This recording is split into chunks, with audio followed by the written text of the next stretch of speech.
Okay. Right.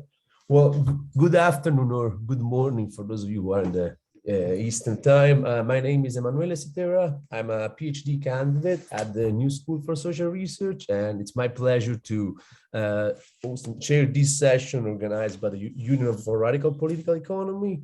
Our section is called Topics in Post-Keynesian Finance.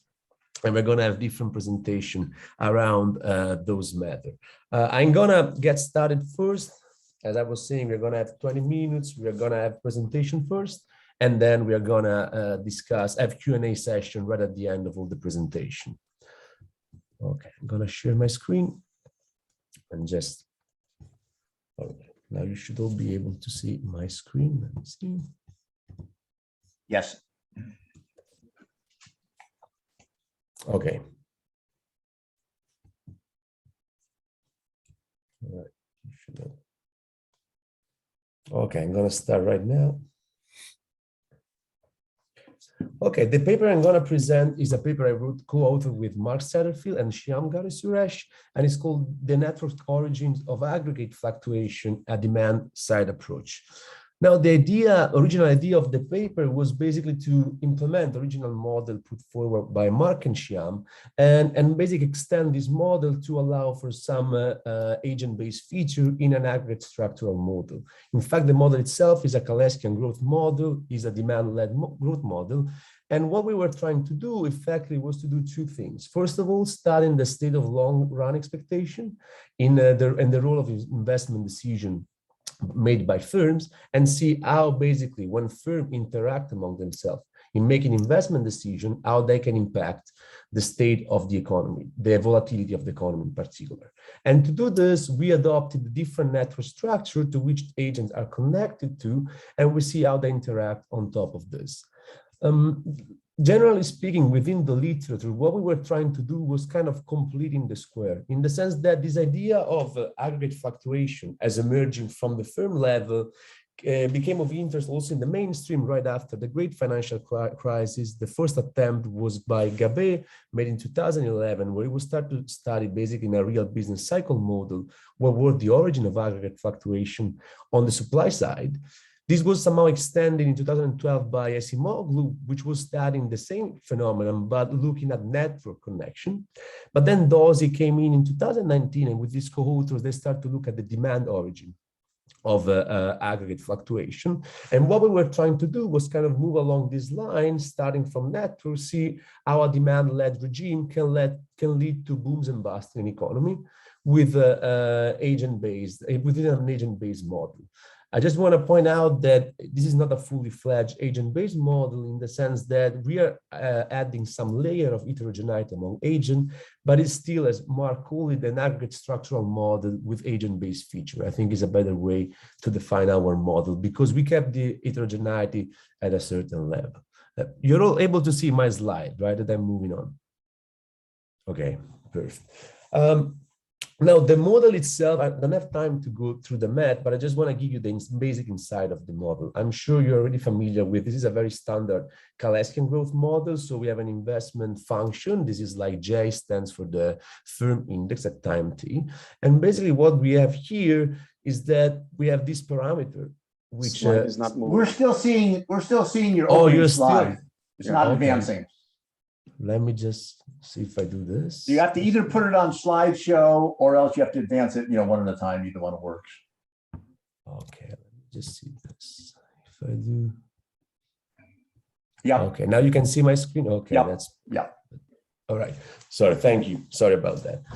As I was saying before, basically the idea of the model is a kind of recursive interaction among these three equations. And the thing that I want to point you out, we have an individual investment function of the firm when there is a parameter alpha, which denotes the state of long-term expectation, of long-run expectation. Our main idea in the model is to take this alpha and making basically firm make an investment decision on the changing of this parameter that depends on two things. One thing is firms that look at their own state of capacity utilization, and according to the amount of spare capacity they have, they decide to invest or not. And the second, like, information that affects firm investment decision is the average rate of capacity utilization. So they look both at their own individual condition and at the aggregate as well. And they make decision according to this. Now, then we compute all the variables at the individual level, and then we aggregate them in terms of the amount of capital stock in the economy, the growth rate, and the level of capacity utilization. So what we are going to look at the end is, once we have all this value available, the standard deviation of the rate of capacity utilization is going to give us the amplitude of the cycle, basically the amplitude of aggregate fluctuation. Now, the model itself, it works in the original one on a kind of very simple if-then condition that I'm just gonna give you is explaining this table, but I just want to give you the punchline of this. The idea is that firms, they revise at each time period their state of long-run expectation, and on the basis of this, they're going to decide whether to invest or not. So what this basically implies, as you see here, there is a variable called kappa. This is called the degree of isolation. It varies between 0 and 1. We decided to keep it steady at 0.5. This basically means that every firm is going to look at the same way, both to her own condition and the condition of the whole economy, and then decide whether to invest or not, as compared to this conventional rate of this conventional kind of target that they have called C, which we set as fixed and is an exogenous variable. So they basically look at their own past. They see if there is enough capacity available in the economy on the one hand, and on the other, they see if there is enough like space for them to invest. And on the basis of this, they react to the changing conditions. So basically, if there is an optimistic environment, they're going to update this value of the change in the expectation in a positive way. Otherwise, it goes negative. And they look for either one or two periods. So that's the very essence of this table. And this epsilon basically is the amount of variation that they're going to upgrade their investment function. So then this value here, it's plugged in the investment decision and determine the growth rate of investment at every time period. Okay, so that's the basic idea of the model. That was also the original one. The extension we propose in this model, is basically done in this way. On the one hand, we decided to allow firms to work in this complex adaptive system, which basically means that now firms are all connected on a network structure, and they're interested in two things. One, first of all, is their economic fundamental variable, which is the individual rate of capacity utilization. The other one is the average rate of capacity utilization, not of the whole economy, as was in the original model, but just of the firms that are connected on their network structure. So I'm not sure if you are familiar with a bit of network theory, but basically in a graph, you can compute the distance between all the different nodes, which are the firms. So we consider all the firms away from one node, 1 degree from the current firm, and we compute the average rate of all of them. So they're acting in a kind of beauty contest, if you want, where you basically decide what you do based on the behavior of the average. In our case, the average are those firms that are neighborhood. How we did this? Well, we considered 3 different network structures that actually allowed us to take into account different effects on the sensitivity of the macroeconomy. Because our idea is, again, is to look at how different network structures, so the way we look different at our peers and competitors, can affect our own investment decision and our own behavior. Especially, we consider 3 network structures. The first one is a random network, which is like basically where everyone look at other firm in a randomly, so without any criterion. The second network structure is a preferentially attached network. This is basically an algorithm which you're gonna have more neighbor, the more link they have. So the way it is created is a sequential algorithm that you're gonna have like basically high hubs and low hubs. So that means that you're gonna see more firms connected to those firms that have more neighbors and vice versa. And a small world, which basically work in a similar way and interpolates between a random network and preferential attachment. We have more detail of this in the appendix of the paper, so I didn't put the algorithm here because I just want to go to the result and discuss them in more detail. But over there, you can find more information, and feel free to be in touch if you have questions on that. So that's the main idea basically of the model, and now we extended it. Now the issue is, since we are in a network, we are said, okay, how firms look at each other, what they consider. An important variable that is used to describe network is called Eigenvector Centrality. That means basically that our central firm is in a network is going to give a certain importance. So basically in our model, firms are going to look at the other firm according to this Eigenvector Centrality, which is widely used in the literature to study the behavior of firms or in financial network, production networks, and has been is particularly interesting because it shows that a firm can be connected to other, not just because there are a lot of connection, but because other firms are important, which is to say they have a lot of neighbors around them. So we compute the eigenvector centrality in this way. And now what we are going to do when we show you the simulation and the result, we are going to vary the degree of the weight that firm attached to other. And we're going to see how basically, depending on the weight that you attach to other firms that are in your neighbor, you're going to have a different investment decision and therefore impact the state of the macroeconomy. In this case, basically, the reaction function of the individual firm therefore gets modified in this way, as opposed to the original model, which is basically this value alpha is a function of the individual condition and the average of the neighboring firm, both at the previous time step. That's the difference in the animal spirit, okay, what we are trying to model. Now, how we simulate the model, basically, as I said before, we decided to study the impact that the weight and the network has an aggregate fluctuation. So we set a value of kappa equal to 0.5, which means now firms are attaching the same attention to themselves and the other. And then we see how changing in the weight that we choose this range between 0 and 4 can generate different results. Now, if I go back to the previous slide, as you can see, basically, the weight comes up over here. So when this is equal to 0, that means basically we have a simple average, as opposed to this, when it starts to be equal to 1, we have the same weight attached to other firms, and when it's higher than 1, then it means that basically we give more importance to firm whose eigenvector centrality is higher.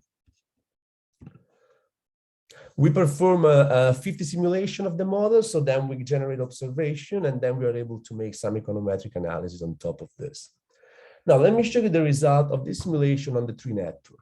The first network I'm going to look at is the random network. Again, this is our benchmark somehow. This is not realistic because in reality, firms work in kind of this preferential attached network or small world. So this is just a theoretical benchmark. Now, what you see here, this is the amplitude of the cycle. So that's the standard deviation of the rate of capacity utilization we simulate.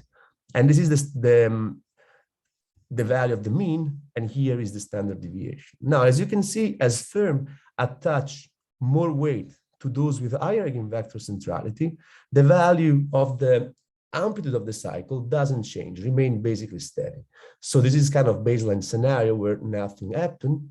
And we also plot the third moment of this variable, which is the skewness. As you can see, basically this distribution tends to be negatively skewed, which is to say basically that most of the aggregate fluctuation and the majority at the bulk of the distribution lies on the left of the mean, which is as a negative skew, and there is a symmetry in the distribution. Now, more interesting results, they come out when we're talking about real-world network, such as the preferential attach. Now, this is the preferential attached network. As you can see here, as the weight attached to other firms increase, the amplitude of the cycle gets reduced consistently, okay? And the gray area here is basically the range of variation. Now, what this basically is pointing to, it just tells us that the more firms pay attention to these central firms, so the ones that are more connected, okay, this is going to reduce the amplitude of the cycle and give rise to a more stable macroeconomic environment. We have also to note that there is an increase in the standard deviation of the fluctuation, which is to say that in particular, when we start to increase the weight that we attach to other firms, the environment starts to be also more volatile. And if you want basically more unstable. But so that the standard deviation increases, but the amplitude of the cycle decreases. Here you can see that there is really no kind of the behavior of the skewness is more or less symmetric. So that's when it's 0 implied the distribution is symmetric. So there are no particular shape of the distribution. It's just like a symmetric one. Same reasoning can be applied to small world. as you can see here again, as omega increases, the value of the mean value, we also plot the median of the aggregate fluctuations start to decrease. So that's the kind of first take we took from the model, that as firms pay more attention to those networks that are the one, to those firms that are the kind of the aggregator and disseminators of information, the amplitude of the cycle gets reduced. Now, what we were trying to analyze is to see if there are some network properties that can explain this observed fact in our model. So what we did, we ran a very simple regression where we made basically the amplitude of the cycle, this variable here, a function of three main things. So the first one is the omega, the weight that firms attach to the other. And as you can see before, there was most of the time a negative nonlinear relationship in the weight. So we just took into account the omega in its linear form and its quadratic form. And then we add another component, which is the coefficient of variation of the eigenvector centrality. Now, what this basically implies, the coefficient of variation is a ratio between the standard deviation and the mean. Usually is adopted as a measure for analyzing the dispersion of a distribution around the mean. Why it's important in our case, because by looking at this value, we can start to see how many firms have an eigenvector centrality, which is away from the mean, which is to say, if there are the coefficient of variation is high, there are going to be a lot of firms with high eigenvector centrality. So which means basically that they're going to be very well connected to other, and they're going to somehow determine the size of this fluctuation, and vice versa. Now, what we see here, first of all, we see this result in the omega and omega squared that tend to confirm what we saw in the previous graph, which is to say a negative relationship between the weight and the amplitude of the cycle. So as the weight increases, the amplitude of the cycle gets reduced. But we also see another interesting factor, which is that the coefficient of variation of the eigenvector centrality, taken as a measure of dissemination of information, basically, and source of information in our network, tend to be negatively related to the amplitude of the cycle. So what this basically implies is that the more heterogeneity we have, like in these firms, the less is going to be less are the aggregate fluctuation in the whole cycle, in the whole model. So this was somehow an important result, because, but what is basically to show is to confirm that the more attention you pay to firms that are the biggest one, the more important one, that are well connected, the more stable is the overall economy. And here, this is confirmed by this econometric regression and these results. Now, what the final thing I want to show you is just like this graph that somehow show what I was saying before. So what we have here, if I just zoom in a bit, if we take the preferential attached network, basically is that if we consider the weight on the horizontal scale and the amplitude of the cycle on the vertical scale, if we consider three different values for the coefficient of variation, okay, of the eigenvector centrality, what we're going to see is that as this value increases, the lower is the magnitude of the cycle. So when there is more heterogeneity in terms of firms having different degree, the network gets somehow stabilized, and the aggregate fluctuation as well. And we can also see the negative relationship between the weight and the standard deviation of the aggregate fluctuation, basically, of the economy. So what we conclude with our model. So first of all, as a theoretical exercise, we discovered that centrality has a stabilizing effect on the aggregate economy, meaning to say that as firms tend to attach more weight to more central firms, they stabilize the macroeconomic environment. And on the other hand, we realize also that as the coefficient of variation of eigenvector centrality increases, as I just showed, the amplitude of the cycle gets reduced, so it falls. This implies, in more simple terms, that in network where there are a lot of central firms that act as aggregator and disseminators of information, they tend to be more stable. So there is a stabilizing effect on the aggregate economy. And also what these results tend to kind of suggest, that in models that have been like mostly based and kind of developed through an aggregate perspective, so like as most of the Kalescan model have been done, at least in the post-Keynesian literature, we were trying to add some basic macro features of the individual behavior of the firm, to understand a bit more in terms of the behavior of the economy and the demand-led growth path that the model suggests and predict. Thank you. Okay. Just done with time. So I'm gonna stop sharing my screen and I'm gonna move to the second presentation, which is the one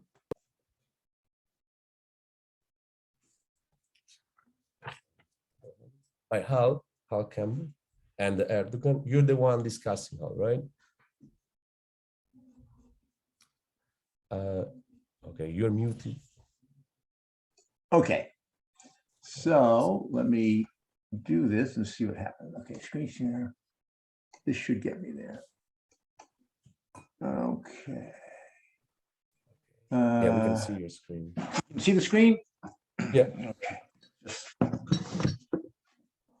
I'm gonna give you some hints here on the either on the camera or in the chat. Okay. Yeah, let me just yeah, that'll be fine on the time. Let me get this screen up. Right, okay, your screen sharing. This. Yeah, it should be over there. Just a minute, let me see if I. Okay, now I have to switch my screens. Display settings, swap screen. Okay, does that look right now? Yeah, that's okay. Perfect. Thank you. So let me just go for it then. I think let me just make sure I have controls. Yes, I do. Okay. Okay, so as you'll immediately see, the title of this talk has been changed. It's now Financialization and Debt, Much Worse Than Parasites. So this paper is both a continuation of a paper that Erdogan and I wrote in 2016 concerning neoliberalism and the role of financialization in it, which will be referred to in the talk, and also a response to a significant current of thought about the relation between financial and non-financial capital, a current that is represented by a paper that just came out in the Review of Radical Political Economics this last month. Okay, so the paper has 6 parts as shown on this slide. The talk is going to skip the 5th part for reasons of time, so we'll go over the others. So in the first part, here I'm going to discuss 2 points from the introduction to the paper, part 1. First, a quick broad overview of how the word financialization, which this paper is going to be talking about, is used in the literature. In 2015, Jerry Epstein wrote a short and very nice paper called Financialization. There's something happening here. And please note the high culture reference to the song For What It's Worth by the Buffalo Springfield from 1966, on which he gives the following broad overview of the many different uses of the term in the literature.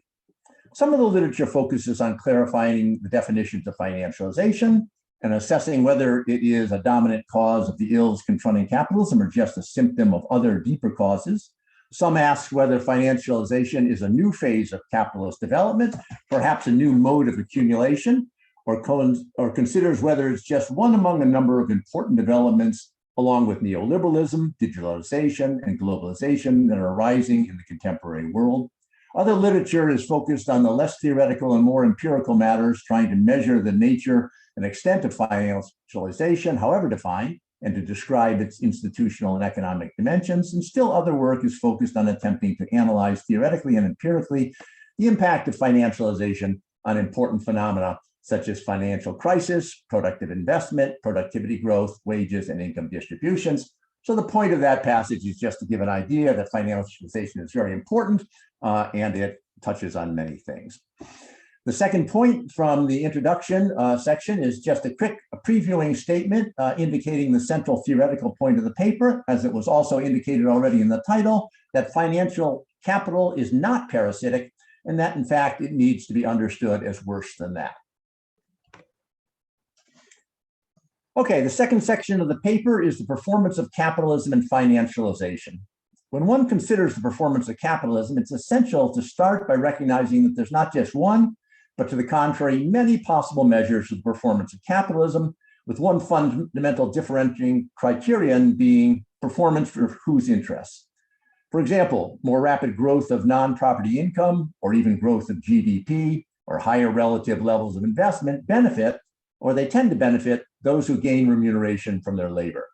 More rapid capital accumulation or higher rates of profit, although they could bring benefits to workers in some circumstances, they often instead are achieved at the expense of workers, and they're the goals of capitalism itself. But in any case, here we consider one measure that's been studied carefully, and it even concerns performance as seen from the perspective of capital itself, the accumulation of capital. The clear result of empirical studies is that neoliberal financialization has slowed down the rate of capital accumulation. We reference in the paper the three works shown here that support this position: a study by Engelbert Stockhammer, one by Özgür Orhangazi, and one that Erdogan and myself did a decade ago. Okay, an immediate thought that comes to mind from this fact of the slowdown caused by financialization is, if the financial sector is reduced back to the size it was before neoliberalism, then the performance of capitalism, including the less bad relative situation of working people, could be largely returned to what it had been then. This, in fact, is at the heart of the liberal position for re-regulating finance in the interests of capitalism, as presented centrally in their work by Krugman and Stiglitz, and in the political sphere by arguably the most intelligent and far-sighted defender of capitalism in the US today, Elizabeth Warren. This fact that neoliberal financialization has harmed the performance of capitalism has further led some political economists to the theoretical position that financial capital is parasitic off of non-financial capital. An example of this, just an example, there's many others, is Michael Hudson, who's done excellent work over many decades on the harm wrought by the financial sector, including the detailing of many of its intricacies. While his work has always implied his view of the parasitic nature of financial capital discussed, he clearly states and elaborates it more than ever before in his recent piece in the Radical Review of Political Economics from last month called Finance Capitalism versus Industrial Capitalism, the Rentier, Resurgence, and Takeover. Do note that this article is accompanied in that issue of the RRPE by a very short comment on it by Josh Mason called Comments on Michael Hudson, Making Capitalism Great Again, a critique of the Rentier takeover thesis. Mason's note brings up some of the same points we developed in our article, though mostly in different and complementary ways. There unfortunately is not time here to review his points, but do take a look at his comments there on Hudson's article. In any case, I need to repeat to be sure that it's made clear, Hudson and this whole current are correct that financialized capitalism or neoliberalism has done less well for the exploited, and also, and this needs some qualification that I won't enter into, for the exploiters than the capitalism before it, but it is incorrect to go on from that to characterize financial capital as parasitic off of non-financial capital. The rest of this talk will be spent building an argument that financial capital is not parasitic on non-financial capital. But before making that argument, I want to pose a simple feet on the ground, as opposed to head in the clouds, political economy question that one should think about, that should at least make one feel that the claim that it is parasitic raises some problematic issues. Given that non-financial capital not only was about 5 times greater than financial capital before neoliberalism, but also that its representatives dominated government, why would it not only allow, but beyond that, actively promote by driving through major changes in the law, the explosion, quantitatively and qualitatively, of financial capital if that capital was just going to be parasitic off of it?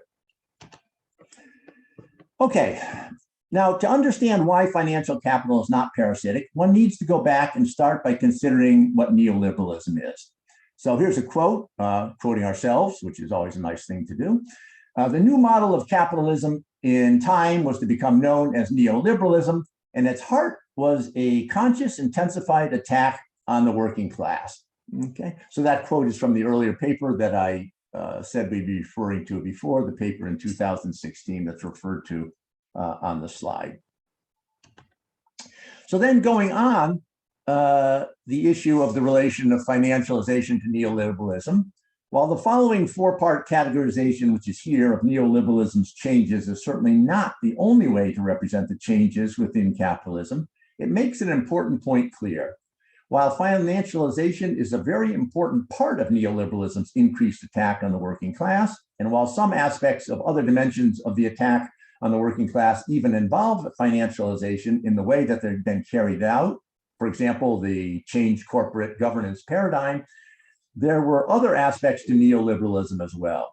We wrote then, from among its many changes, 4 aspects of US capitalism's neoliberal restructuring that are central to both its resulting functioning and the current popular discontent with the economy are: 1, the direct attack on labor, that is, at the point of production, on wage gains and labor costs; 2, the effects of the changed immediate objective of corporate governance; 3, the essential indirect, that is, not at the point of production, attack on labor by making government, the broader state, and even general social attitudes still friendlier to capital and to the very wealthy; and 4, various aspects of financialization.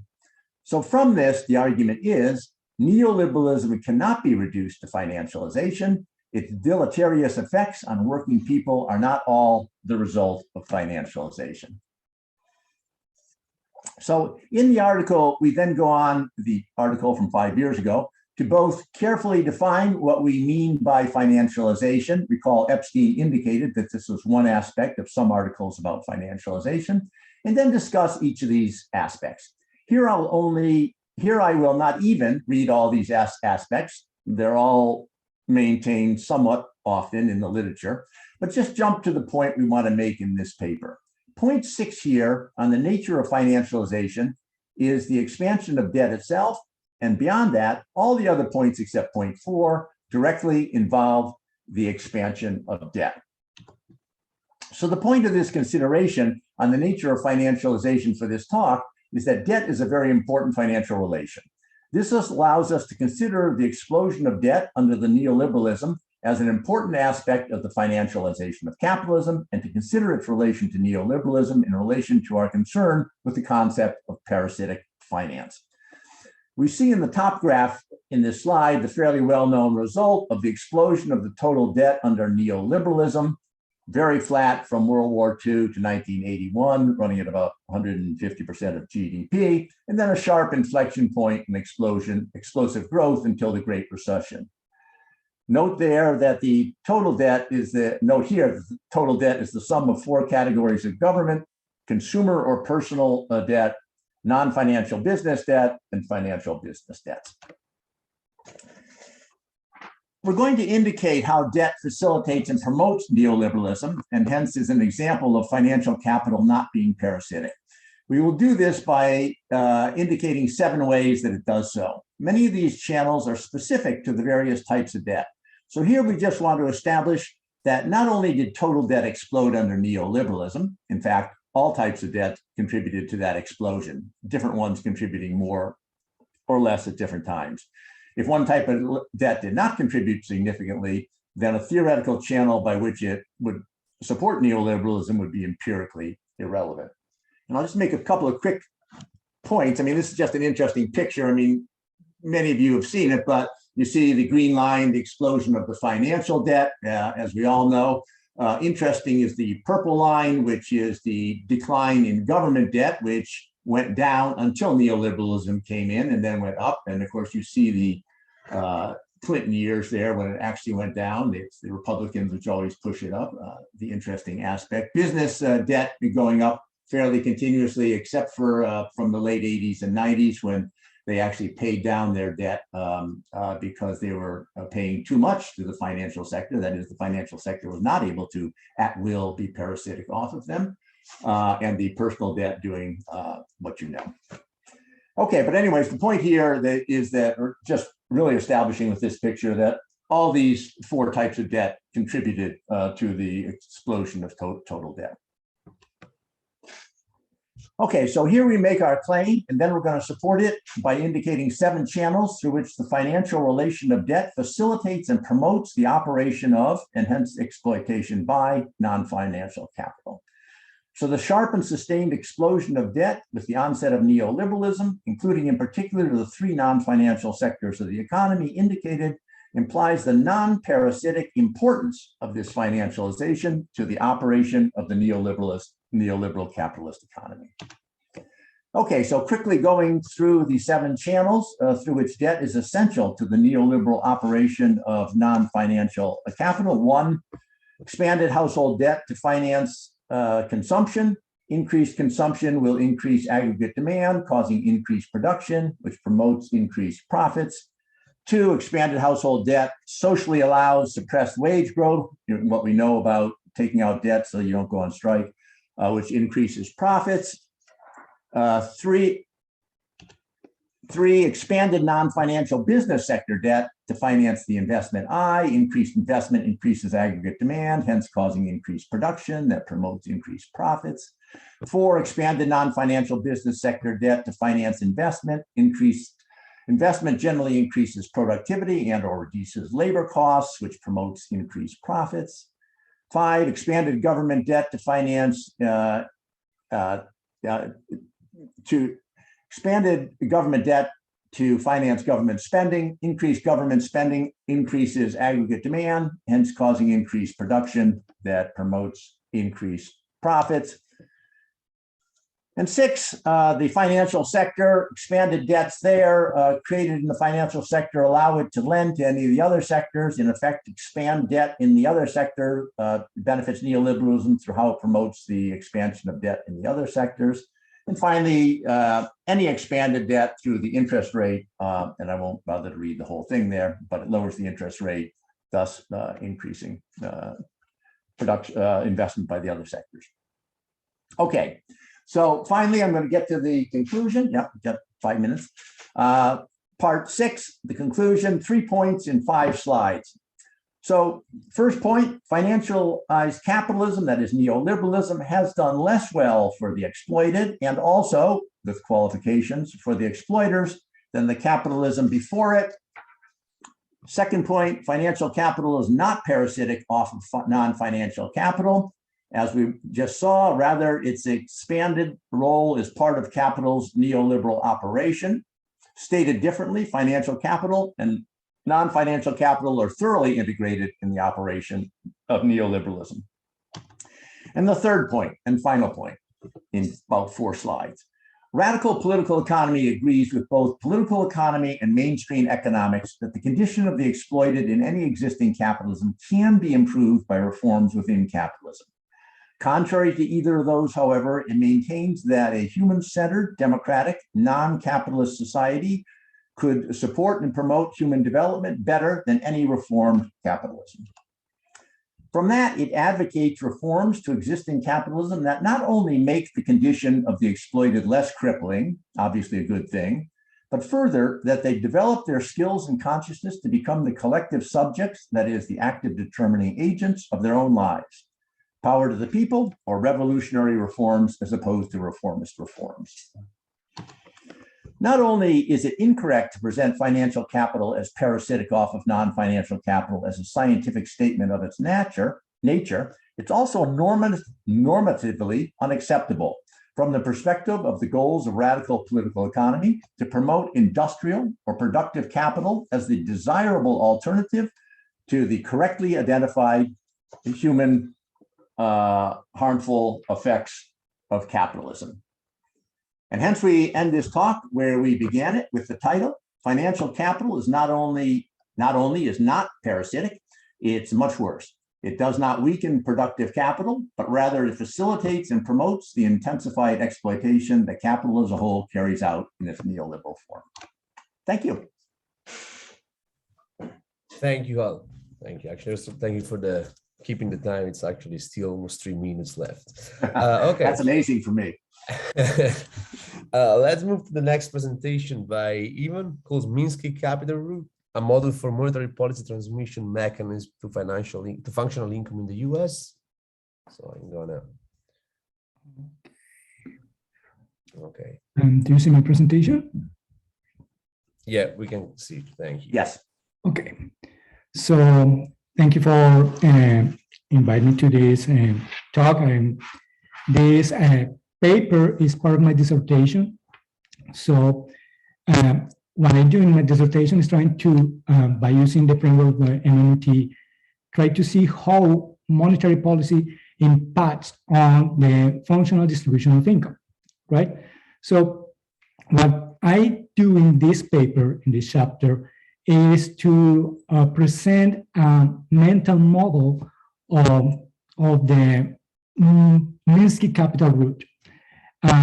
What I'm doing in this paper is just talking about how monetary policy is an important factor to understand the distribution of income between capital and labor, and how that, like the low interest rates, has impacted to a low wage rate.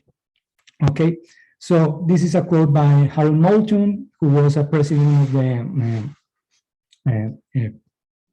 it was a New Dealer, sorry.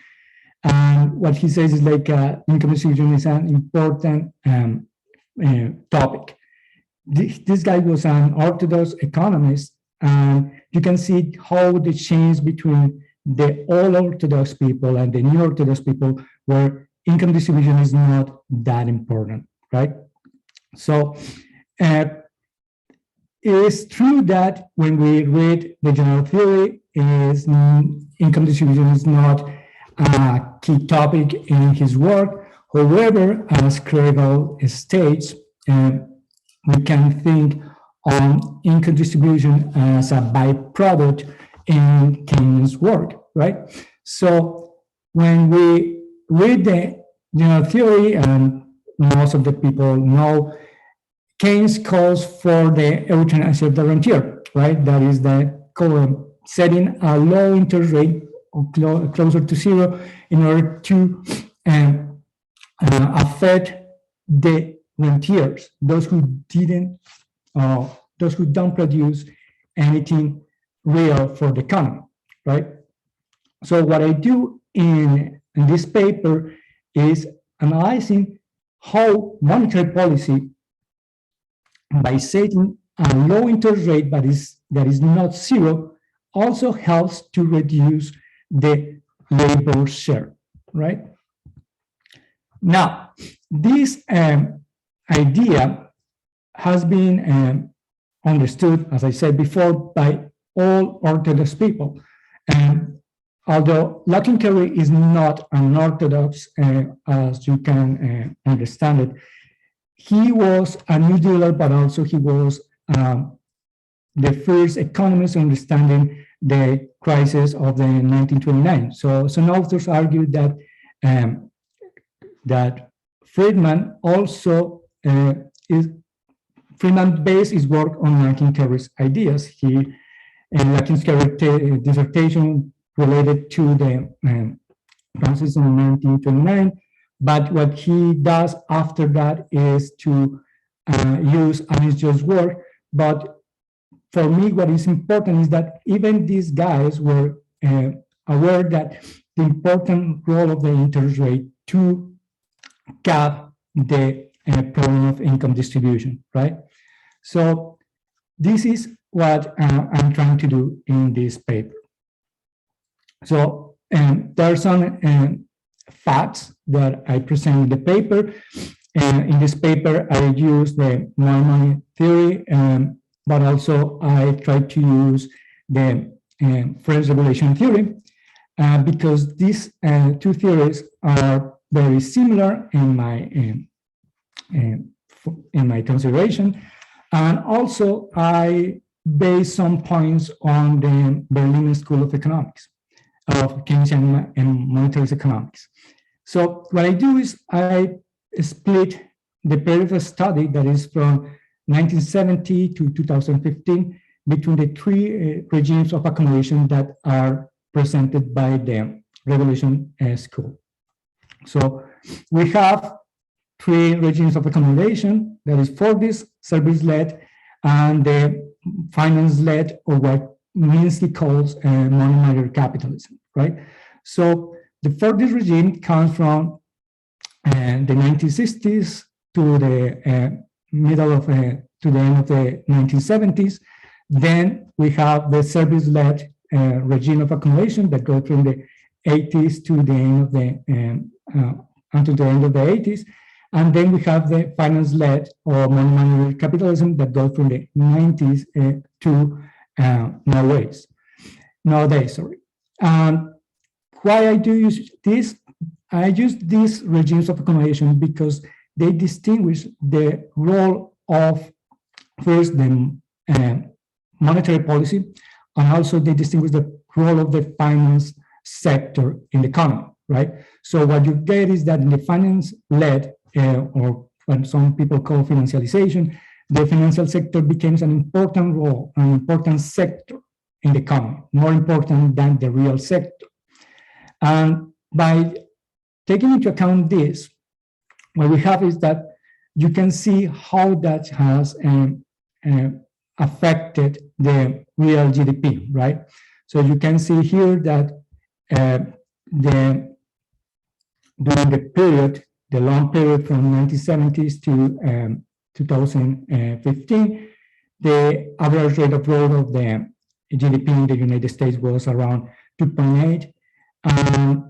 But what's important is that in the Fordist regime, or what I characterize as the Fordist regime, the rate of growth was around 3.2.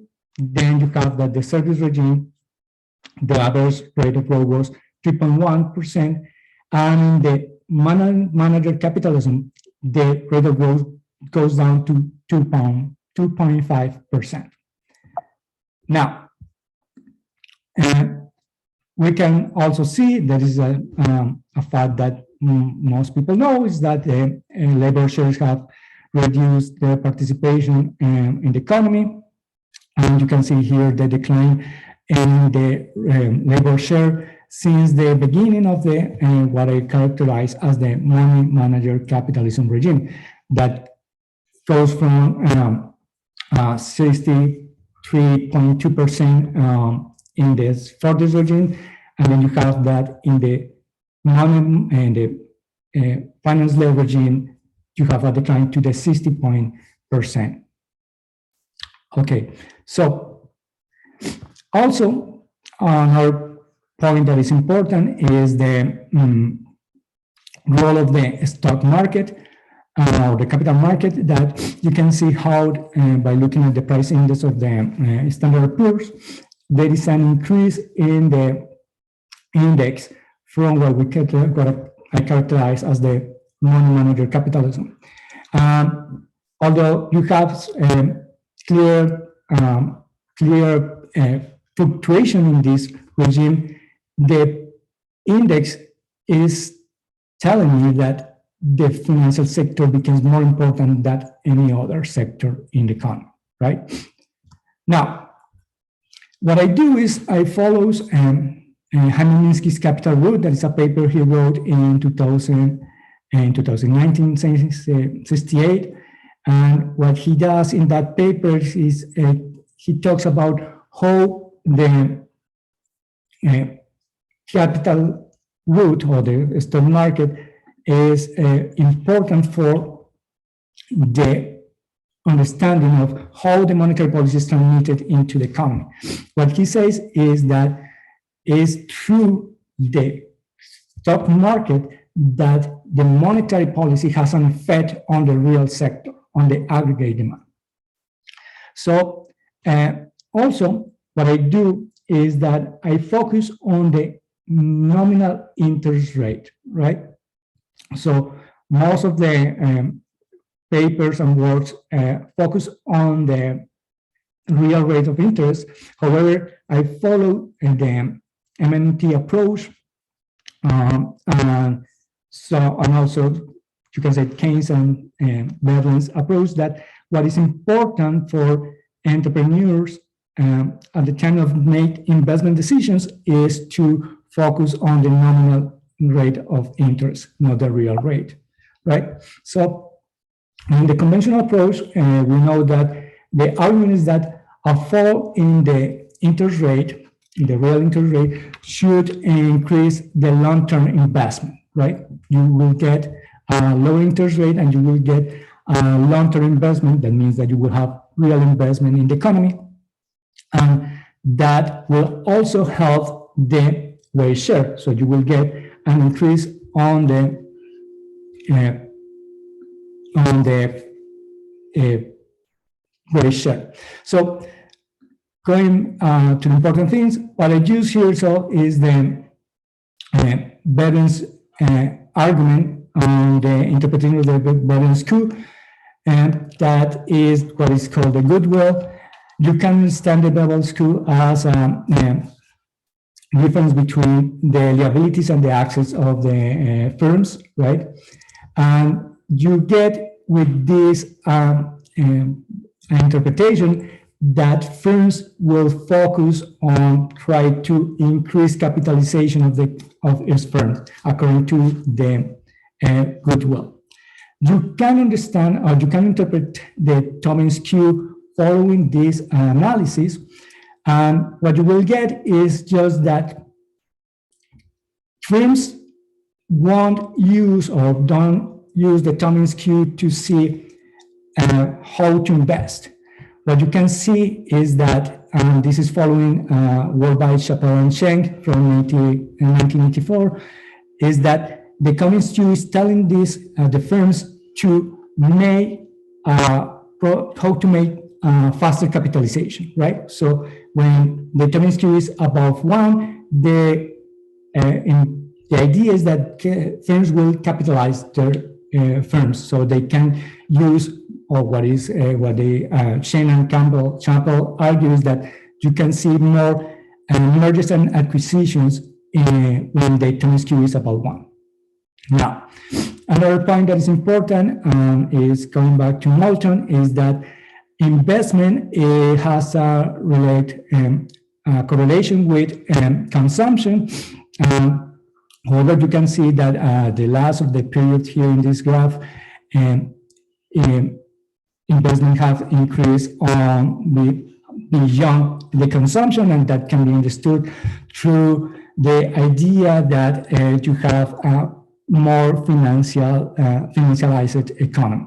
Okay.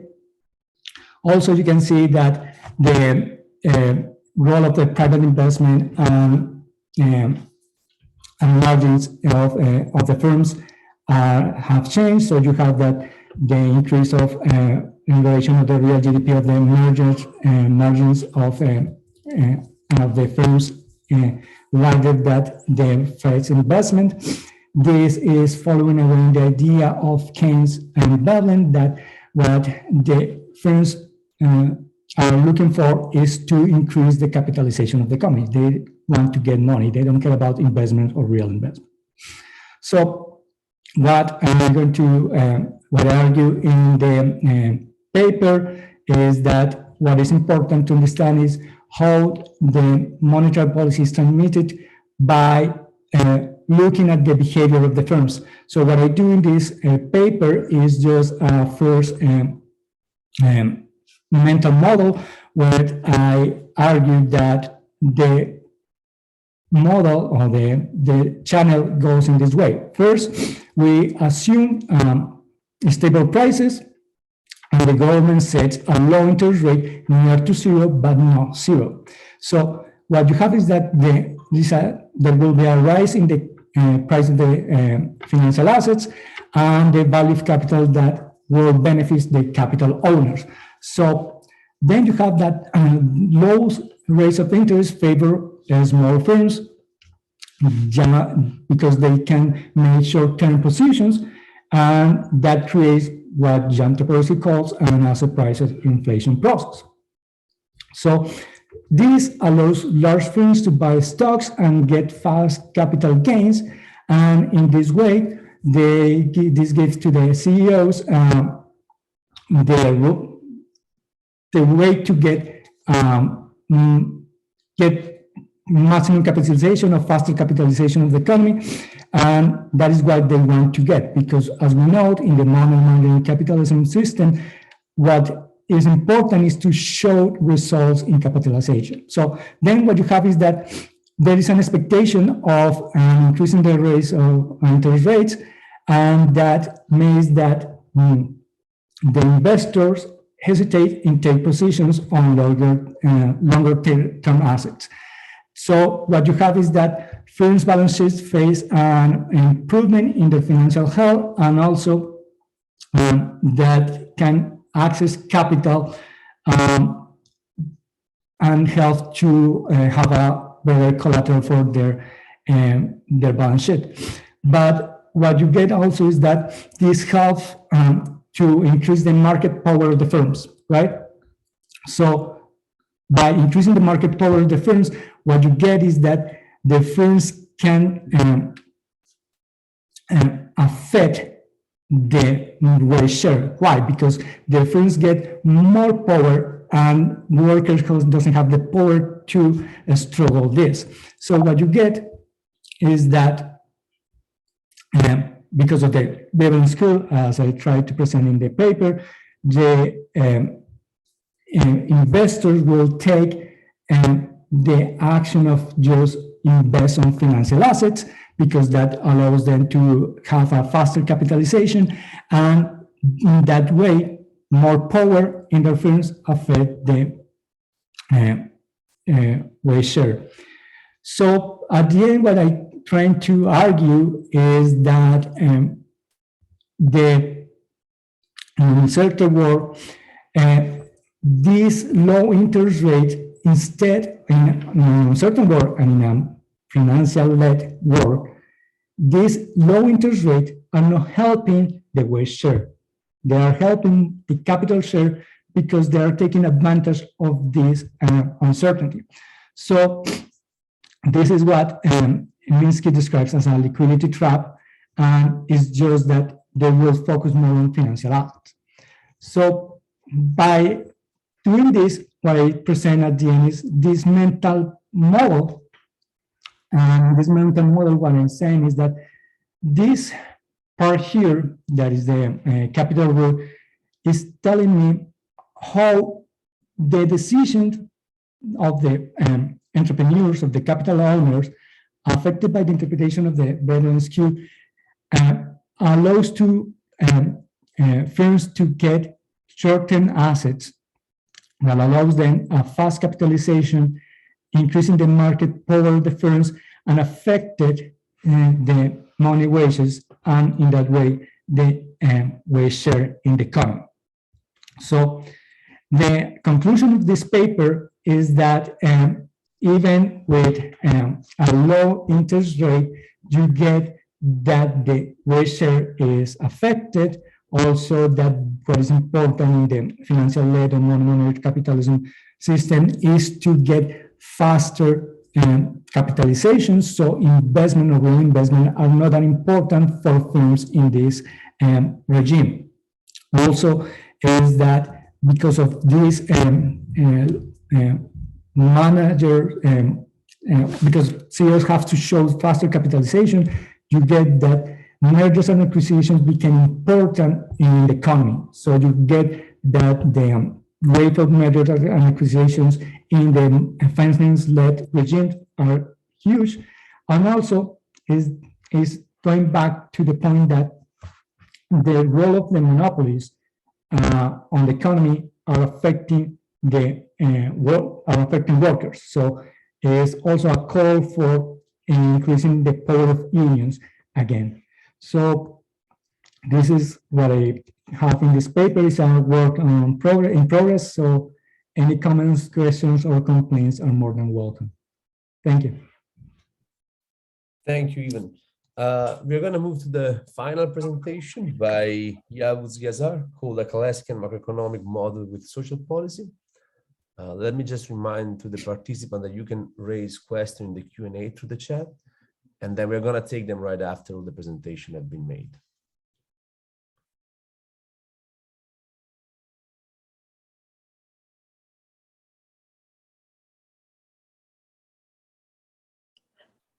Sorry. Okay. So this is a paper, you hear me, right? Okay. Yeah, we this can is a hear paper. You. Yeah, thank you.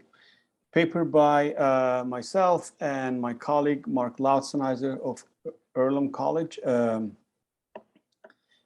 it aims to integrate social policy into macroeconomic modeling, because social policy is usually not directly entertained in these type of models, even if it is partially, usually social security or medical insurance aspect. But we believe that heterodox macroeconomic approaches, especially the Kalescan and Neo-Kalescan traditions, are very helpful in that regard, and they can provide a good framework for analysis. And one such example came recently in 2020 by Badauri. He put the social policy at the center of macroeconomic modeling by means of using the social wage framework. And as we all know, Badauri is Badauri-Marglin model playing a central role in Neo-Kalescan modeling. Putting the social wage at the center of his discussion was really important, but where he defined the social wage a little bit different than what we are familiar with the social wage in empirical literature. He calls it various types of public or community investments aimed at expanding, rationalizing, or modernizing social welfare benefits. In other words, for Badauri, social wage is treated as an autonomous component of the investment function in the traditional Badauri-Marglin model. Autonomous component of investment function. For example, within the same article, he talks about providing better schooling, healthcare facilities, and greening of working class areas. These are the examples. And of course, the model demonstrates the long-term or growth impact of declining role of government in investing in provisioning of public goods, especially the neoliberal globalization period. When you think from that perspective, it makes perfect sense, and treating it as a social wage, treating the social wage as a component of investment function makes a lot of sense. But this is creating a little bit problem in terms of the empirical literature we are familiar with, because what comes out from that model and understanding is public good. Social wage is only a public good aspect. Yes, social wage has that aspect, but also there are other aspects like social insurance aspect or social assistance aspect, or what we call in the United States usually welfare programs. And there are different types of taxes and fees. And when you look at recent empirical literature regarding the net social wage by Moss and Maniatis and Passas, what you see, developments there, findings there, are also not confirming what the model is suggesting by Badauri's model. Because what they are finding recently, especially in Moss's paper after 2000, the net social wage is becoming negative because increasing poverty, medical inflation, changes in the economic structural changes in the economy. So those are all there are many reasons why net social wage is ending up with negative. So that gave us the motivation, the contradiction between the model and empirical findings, and also this limited interpretation of social wage as a only public good.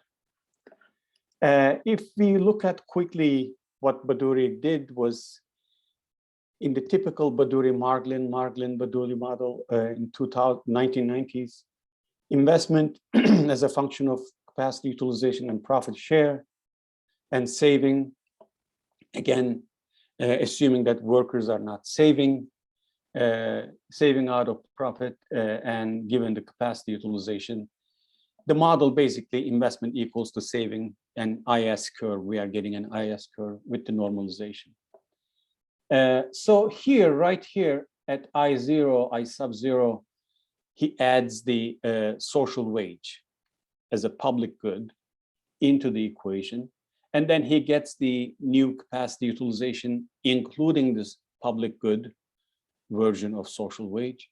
and then gets the results and finally concludes that at a fixed level of capacity utilization, if we are in the wage-led regime, the social wage would have to increase to maintain the same level of capacity utilization at a higher profit share. But in a profit-led regime, the social wage has to decrease to accommodate the stimulus to private investment received through a higher profit share. And the above results apply in case of achieving budget surplus through privatization instead of increasing taxes on corporate incomes. So given that framework, what we did was we introduced more than public good aspect of social wage, just like in the empirical literature, beginning with Sheikh and Tonak studies and updated by Moss. What is included in social wage? Social, in the case of the United States, we have social insurance, we have social assistance, we have public goods as in Baduri's model. We have also social insurance or payroll taxes and income taxes. And there are so many other different taxes. The way we did this was very definitive. For example, social insurance taxes defined as a portion of the national income. Again, social assistance, again, as a portion of national income.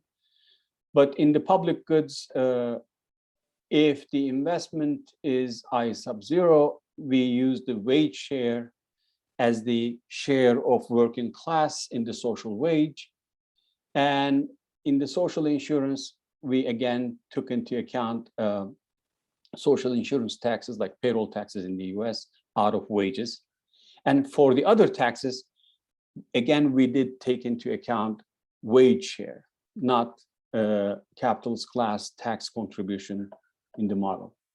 Once we did this, the workers' consumption and assuming again they don't, that working class does not save, would include those benefits and taxes they pay, the difference between them, net social wage. And capitalist consumption and investment included. And as a result, the result we are getting, just like Baduri's model, these additional red terms in the equation 6. So I'm not expecting anyone to follow my argument or the equations, these Greek letters, etc. But the point is this: we get some same result plus something additional. That something additional makes the following difference. It makes the IS curve, regardless of wage-led or profit-led regime, more flatter or steeper. For example, in the case of social insurance, if the social insurance is higher in a country compared to another one, then the IS curve is going to be steeper. Or lower, it's going to be flatter. In the case of public goods, it would be flatter. If the public goods are higher, the slope of the IS curve is going to be flatter. Or in the case of lower, it's going to be steeper, so on and so forth. What are the meanings of these steeper or flatter slopes? Well, if we end up with steeper slopes, then it means we need a relatively smaller change in distribution or profit share. Change in profit share would be necessary to change the capacity utilization significantly. But if the slope is flatter, then a relatively larger change in distribution is necessary to change the capacity utilization significantly. And this can be shown by different slopes, flatter and steeper of the curve. This can be easily connected to the ongoing debate in the United States. For example, we are talking about in the United States two fiscal policy tools. One of them is the infrastructure bill that passed. It's like public goods. It's what Badawi is referring to in his model. And the other one is about what they call safety net measures, Build Back Better. And in that, if you look at those examples, for example, in the infrastructure bill, considering that as a public good investment, that in our model, as we showed here, causes an initial shift in the IS curve. But as a secondary effect, because of flatter slope, we don't need a relatively larger change in distribution or profit share to change the capacity utilization significantly. This means relatively less strong accelerator and weaker profitability effects in the wage-led demand regime. So in that regard, we are finding different results when we include the components of social wage explicitly into the model, and if we go beyond public good aspect of social wages. So concluding the presentation, by this simple modification in Badawi model, our approach can help in the following ways. One, we can demonstrate the impact of components of the social wage, independent of any regime, wage-led or profit-led. And we can reconcile the theoretical and empirical work on the social wage. Also, this is a larger and longer term implication. We may provide an alternative set of criteria to classify different welfare regimes coming from this framework. And one final note, this was our first step in modifying Badawi's model. There is another aspect. My colleague, late Professor Mott, criticized Badawi-Margolin model, and then especially the profit share, the use of profit share in that model, and he developed an alternative model based on Don Harris's 1970s model. And our next step is to entertain that idea. Instead of profit share, what if we use profit as a cash flow proxy in that model? What would be the implications of those changes? That's all. Thank you. Okay, thank you, Janus. Actually, we have plenty of time because we did a good job in keeping our talk like within time constraints. So now we have like actually 45 minutes left for discussion. So I would say maybe we take for some questions that are already here in the chat, and then we can open up to the rest of us and whoever else is interested in making comments or questions. I saw here in the chat there are a couple of questions by Michael Roberts.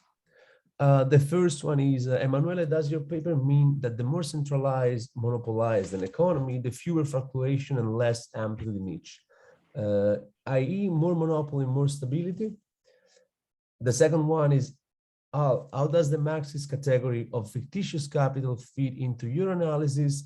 Does it mean that FC is not parasitic but complements productive capital at the expenses of labor? Okay. So maybe I take my question first and then I give the floor to Hal. In my case, Michael, I've not been looking at the kind of market share or any sort of power concentration among firms. Well, which is to say that in our model, which is more theoretical, what we were trying to do was just analyze a kind of behavioral feature, which is to say, if you, as a firm, you invest and you start to look what other firms are doing, we are considering the one more central at those that are more connected to other one.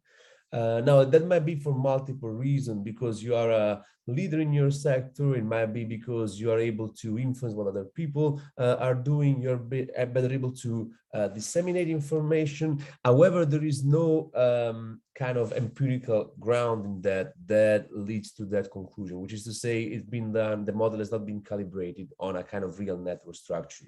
A potential next step we are considering about this was in fact to take, let's say, the distributional sector of firms within the US, and for instance, looking at the market share, set the size of this firm and see how connected they are to other firms. Acemoglu in his paper were trying to take the input-output table of the US economy and see how firms were connected and how shock propagates to bigger firms to the other one. So that will be eventually our next step in our work. But as of now, we haven't been look like at the kind of market power of concentration of firms in this term. So it's just like the stability fact is just because if you as a firm are looking to the one that are more connected, that somehow can stabilize the economy, but only in a kind of a behavioral sense, looking at investment decision to capacity utilization. Emmanuel, can I follow up on that question since we have time? Yeah, because it's related to your presentation. Sure. Okay. In every modeling, micro level, macro level, we try to identify the most relevant. Of course, we cannot replicate one-to-one how real life is working, etc. But we try to identify the most explaining, the most powerful explanatory power.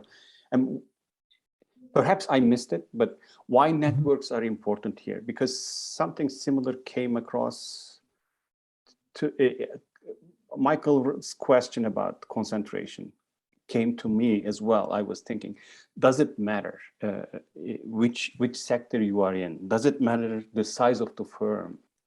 And why networks are here the most relevant or significant explanatory variable other than many other factors that we may think about at the micro level? Yeah.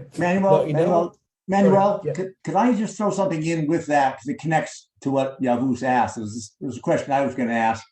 Sure. It runs along the same line, just sort of stated a little bit differently. And besides that, maybe I can chew up enough time so I don't have to answer Michael's question. So that would be really good. So I got a long time for that. So what I'm trying to do is get a little, so following what you did is very interesting. First of all, it's a very interesting presentation, and I can see the relevance of it. What I'm trying to do is actually connect it back to the reality. And so, you're talking about sort of a central firm. And, I mean, when people talk about oligopolies and stuff like that, they talk about, maybe a price setter in there, and maybe it's because they control large parts of the market share. But then the way the other companies link to them is maybe by watching price signals or something, which is certainly not the way, it's happening through your thing. So what I'm trying to do is, and I would just ask, you may do this in the paper itself. This is just a short presentation, but in the paper itself, it'd be very nice, along the lines a little bit of what Yavuz was saying, if you really indicated how what you're doing tied into some ways that firms really do behave these three different ways of looking at networks and looking at the central person and watching their capacity utilization and stuff like that.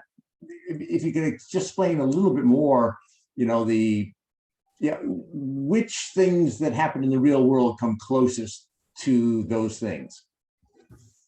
Okay, thank you for all your questions. They're closely related, and also we have been wondering about this for a while, because the original idea of the paper, the way it came out, was basically more answering, let's say, a theoretical point within Kalescan growth model, which was like the issue, try to model these, to a certain extent, these animal spirits, which always came out in the model as a kind of parameter, right? And we said, okay, let's see if we can give a bit more specific behavioral foundation.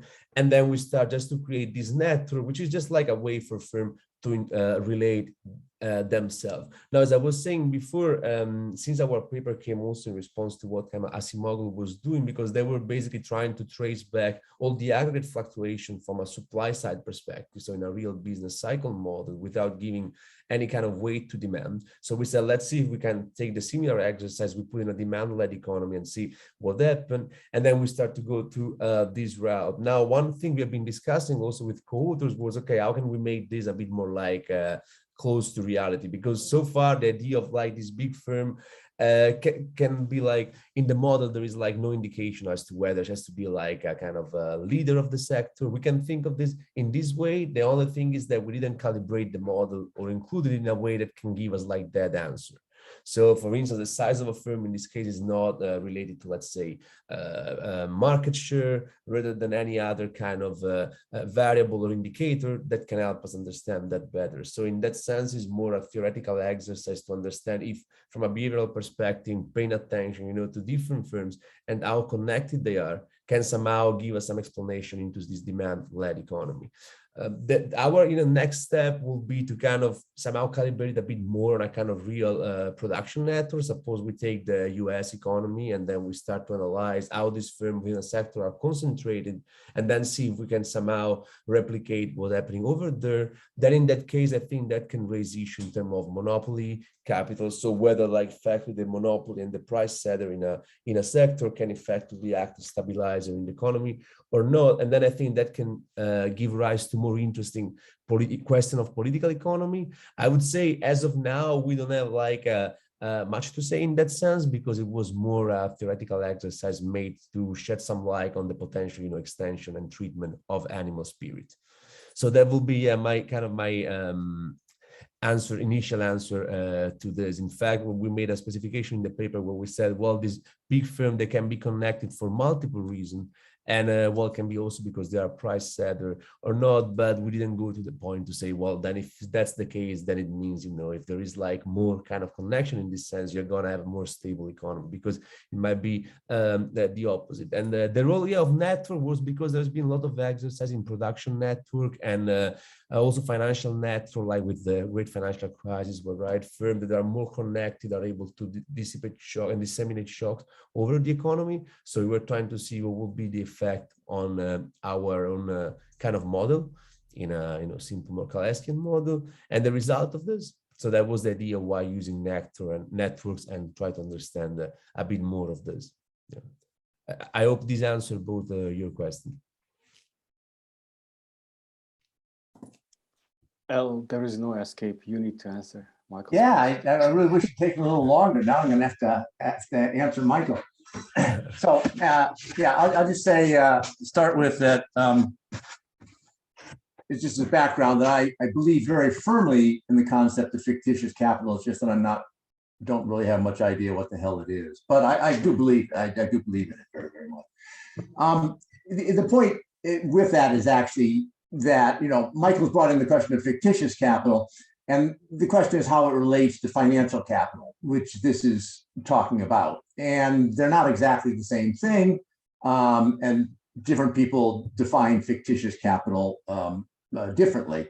Financial capital is a little bit more uniformly defined, with lots of caveats. Because it's related to people that work, especially with the empirical data. And so, you can take, to start with the fire sector and, go from there and stuff like that. So you get a little bit more uniformity. But the general answer to Michael's question, he says that doesn't mean that FC is not parasitic.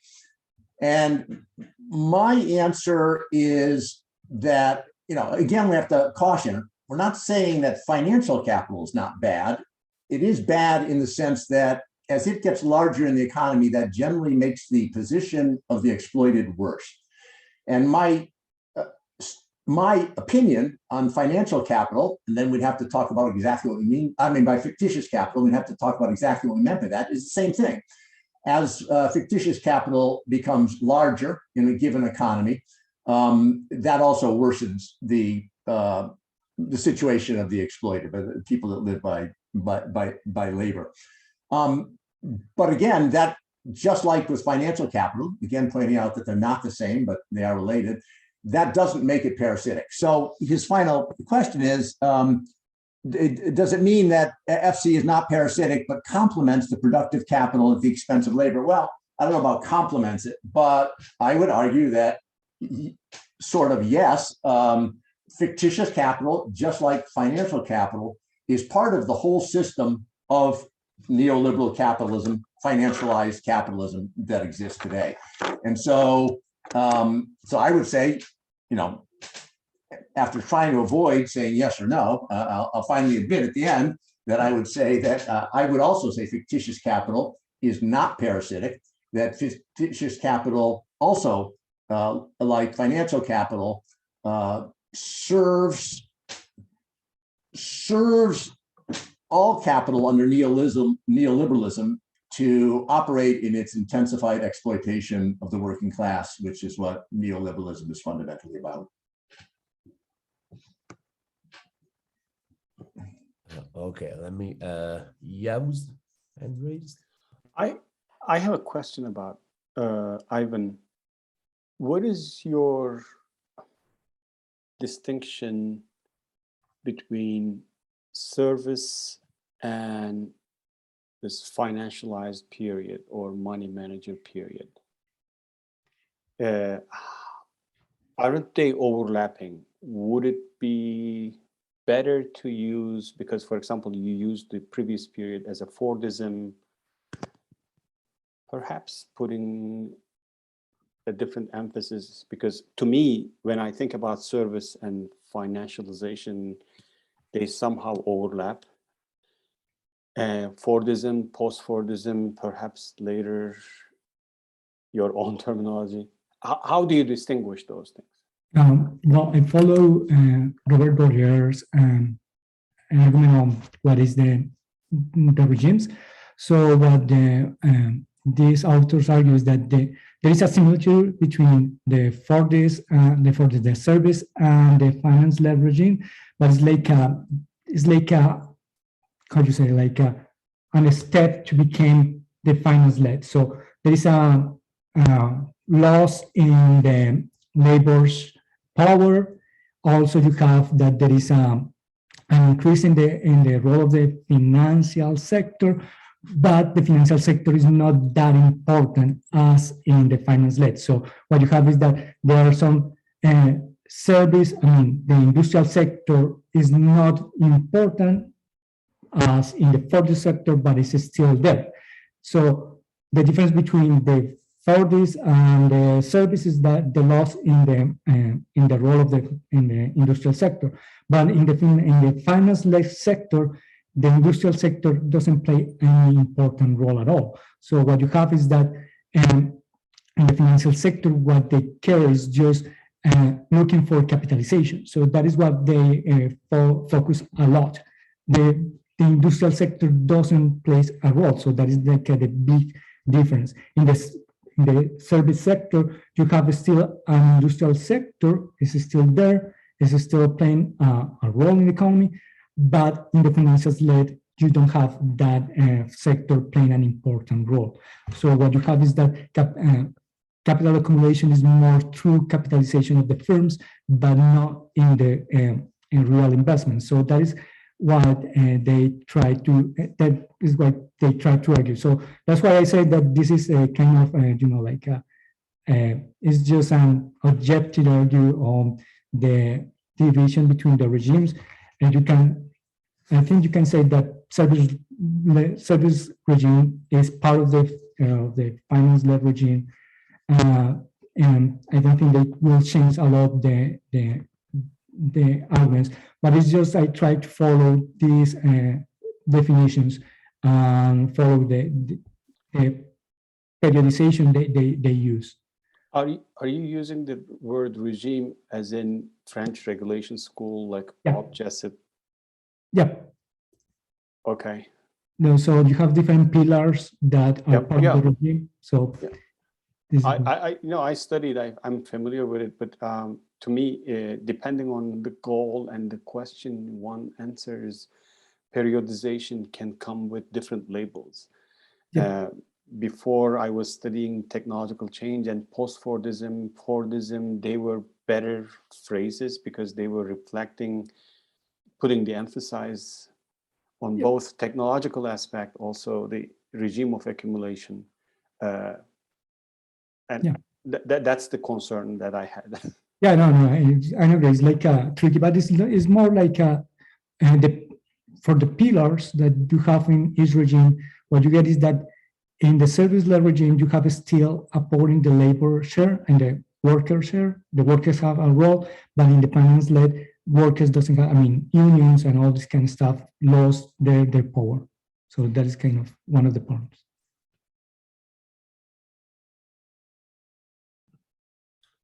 Okay, let me see. First of all, is there, okay, no, in the chat, I don't see any other question. Maybe any one of us that want to say something or any other comments or idea on our paper, given that we have no question in the chat.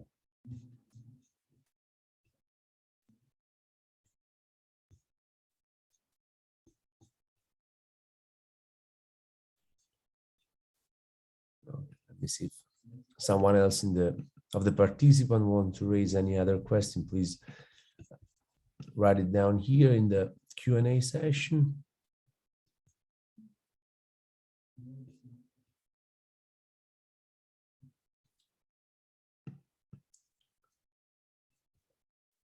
Okay. All right, nothing yet. Unfortunately, we missed one of our speaker today, which was Davide Gualerzi presenting another paper. So we are actually running ahead of time. But let me see if there are no other questions. I guess like we can actually wrap it up, perhaps, if no one else. I certainly wouldn't mind to.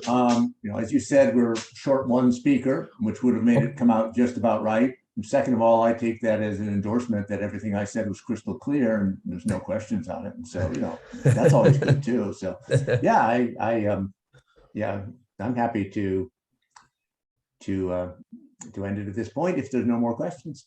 Okay, yeah, let me see if there is any other question. We are glad to answer or address them here. Sure. Okay.